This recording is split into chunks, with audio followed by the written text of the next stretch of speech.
एक बार कोई महाराज सो रहे थे और वहीं पर कुछ घड़ी रखी हुई थी और आचार्य भगवंत तो उठ करके अपने समय पर सामयिक में लीन हो गए। वो महाराज बार बार उठते और देखते कि घड़ी में तो अभी 12:30 ही बजे हैं, सो जाओ।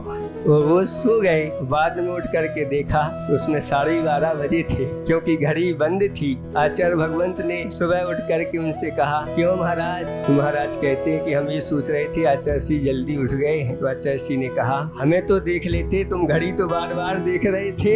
ये जो साक्षात घड़ी है, इस घड़ी को देख लेते तो तुम्हारा सब काम सिद्ध हो जाता। ऐसे आचार्य भगवान निद्रा को जीतने वाले थे। ऐसा आया है कि मैत्री की भावना भाने वाला साधु सभी जीवों का कल्याण हो, सभी जीव सुखी रहे, किसी को जरा भी दुख ना हो, संसार के सभी जीव कल्याण को प्राप्त हो। ऐसे नरकों और निगोदों में भी जो जीव हैं उनके भी कल्याण के बारे में सोचने वाले आचार्य भगवंत बार बार यही कहते कि मुनि राजों की ये दृष्टि होना चाहिए।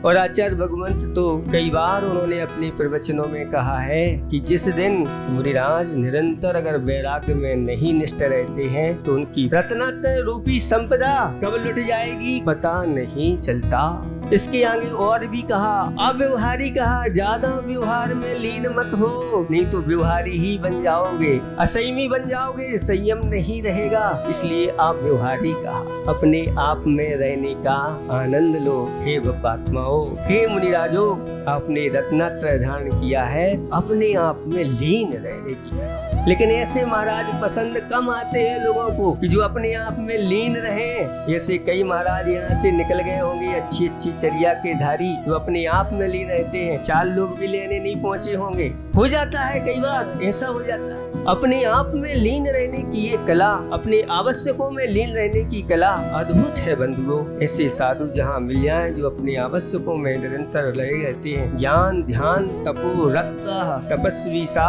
प्रशस्यते, इसी में ही अपने आप को लगाए रहते हैं, वो प्रशंसनीय माने जाते।